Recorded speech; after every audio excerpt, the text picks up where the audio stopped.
ప్రజా కార్యకర్త నిరూపించుకొని అంచెలంచెలుగా ఎదిగి ఇంతకుముందే ఆయన చెప్పినట్టుగా అనేకమైనటువంటి పదవులు ఆయన చూసినాడు.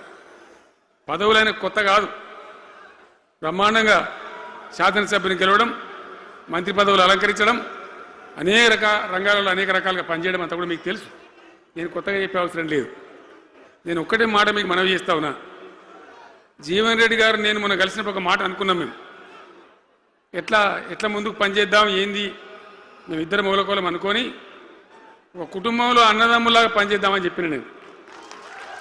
ఇంత ప్రేమగా అంటే మనం కుటుంబంలాగా ఈ పార్టీకి బ్రహ్మాండమైన ఒక పిల్లర్స్ లాగా పనిచేసి ముందుకు తీసుకొని పోదామని చెప్పి నేను చెప్పడం జరిగింది.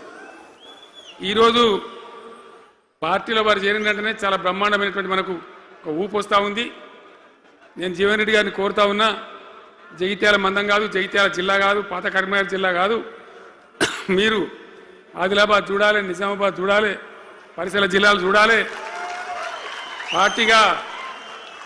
పార్టీ ప్రధాన కార్యదర్శిగా ఈ నిమిషం నుంచి నేను అపాయింట్ చేసుకుంటా ఉన్నాను. బ్రహ్మాండంగా ఈ ప్రాంతం అంతా కూడా మీ సేవలు అవసరం ఉన్నాయి పార్టీకి.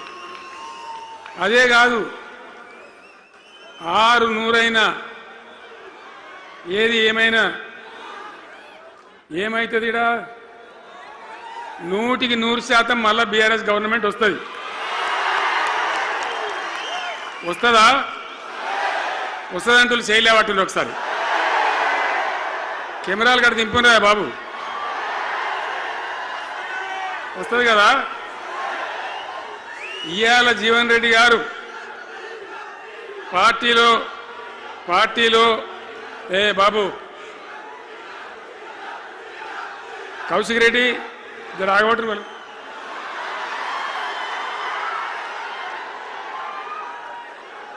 పార్టీలో పనిచేసి పార్టీ కోసం సేవ చేయడమే కాదు, రేపు భవిష్యత్తులో బీఆర్ఎస్ గవర్నమెంట్ ఏర్పడిన తర్వాత కూడా బ్రహ్మాండమైన పదవిలో ఆయన అద్భుతమైన సేవలు మీ జిల్లా మొత్తానికి అందించబోతాడు. తెలంగాణ రాష్ట్రానికే ఆయన సేవలు అందించబోతాడు. ఇది నా మాట, కేసీఆర్ మాట అని నేను జగిత్యాల గడ్డ మీద చెప్తా ఉన్నా. నేను ఎక్కడన్నా మాట ఇచ్చినంటే తప్పలే. కాబట్టి జీవన్ రెడ్డి గారిని మీరు జగిత్యాల మందం మీరు యుద్ధం చేయాలి. యుద్ధం చేసేదానికి ఆయన ముఖాబిలా మనిషే లేడీడా, మీరు సరిపోతారు. ఆయన నాకు అప్పచెప్పాల బయట పనిచేయడానికి. కరెక్టే కదా? అట్లే చేద్దామా? అట్లే ముందుకోదామా? జగిత్యాల యుద్ధం మీ వంతు, తెలంగాణ యుద్ధం మా వంతు. ఓకే కదా?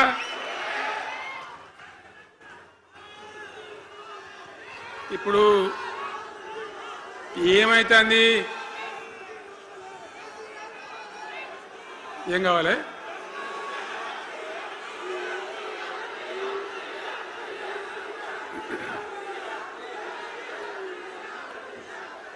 గింతే మనది మనం అనుకొని పోదాము. మరిగా బంద్ చేయండి బాబు. మీరు ముద్దుమంతులకు చెప్పండి వాళ్ళకు.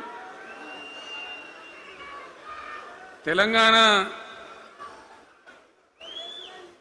చాలా భయంకరమైన పరిస్థితులలో ఉండే, దుఃఖం వచ్చేది, ఏడుపు వచ్చేది. ఎమ్మెల్యేలుగా ఉన్నా ఏం చేయలేని పరిస్థితి. ఆగమాగం అడివేడివి కదా. ఎట్లా ఉండే తెలంగాణ మనం చూడలేదా? తెలంగాణ రాకముందు ఎంత భయంకరమైనటువంటి బాధలుండే, ఎంత కష్టం ఉండే. ఎవడన్నా తెలంగాణని మాట్లాడేవాడు ఉండనా?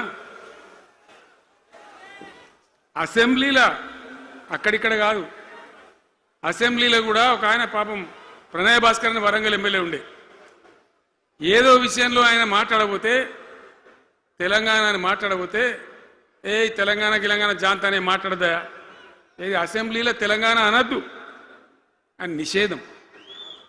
అంత భయంకరమైన వివక్ష, అంత భయంకరమైన దాడి.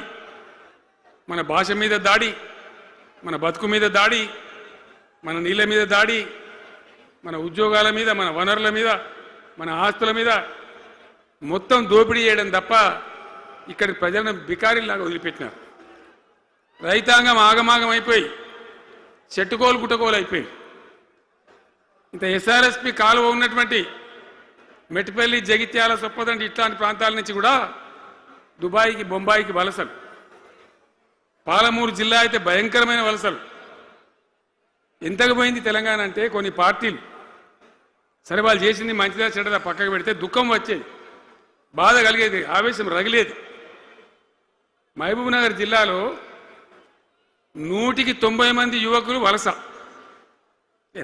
బతకానంటే బతకపోవాలి, ఆడ బతుకు లేదు.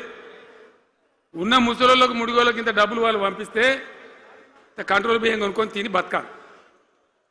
అందులో కొంతమందికి అందకపోతే కొన్ని పార్టీల వాళ్ళు మేమేదో గొప్పతనం చేసామన్నట్టు గంజి కేంద్రాలు పెట్టేది. గంజి కేంద్రాలు గుండెలు రగిలి నా తెలంగాణ గంజి కేంద్రాలు అంటే ఎవడో గంజి పోతే బతకాలన్నట్టు అంత అధ్వాన స్థితికి తెలంగాణ దిగజార్చిండ్రు. అది కాంగ్రెస్ ప్రభుత్వం కావచ్చు, టీడీపీ ప్రభుత్వం కావచ్చు. తీయటి పుల్లటి మాటలు చెప్పుడు తప్ప కసుకెట్టి నీళ్ళు తెచ్చియలే, మంచినీళ్ళు ఇయ్యలే, కడుపు నిండా కరెంట్ ఇయ్యలే, ఏది లేదు. అంత పట్టిదే గ్యాస్. మాట్లాడు, చెప్పుడు, మోసం చేసి పోవుడు. మనం గొర్రెల్లాగా మన దగ్గర అడిగే నాయకులు లేడు, నిలదీసేవాళ్ళు లేడు, అందరు కట్టుబానిసలు అయిపోయారు. ఆ పరిస్థితులలో మూనిగే నక్కమే తాటికాయ పడ్డట్టు ఆనాడున్న ముఖ్యమంత్రి చంద్రబాబు నాయుడు కరెంటు ఛార్జీలు పెంచాడు, భయంకరంగా పెంచాడు. తెల్లారి నేను ఒక ఉత్తరం రాసిన, నీ కరెంటు ఛార్జీల పెంపుదల వాపసు తీసుకో, లేకపోతే ఈ సమైక్య రాష్ట్రంలో మాకు న్యాయం జరగదని నేను ఉద్యమానికి పోవాల్సి వస్తుంది, తెలంగాణ కోసం కొట్లాడాల్సి వస్తుందని చెప్పి రాష్ట్ర ఆయన తీసుకోలే. కొంతమంది రైతులు పాపం పోరాటానికి వచ్చింది. మీరు కొత్త వాళ్ళు చూడకపోవచ్చు కానీ చాలా పాత వాళ్ళకి తెలుసు. పోరాటానికి హైదరాబాద్కి వస్తే నిరసన తెలపడానికి పట్టపగలు 11:30 గంటలకు బషీర్ బాగులో ఇష్టమున్నట్టు విచ్చలవిడి కాల్పులు జరిపి చంపేస్తే 3 రైతులు అక్కడికక్కడనే ప్రాణాలకి చచ్చిపోయారు. ఆ తర్వాత నిర్ణయం తీసుకున్నాం. ఇక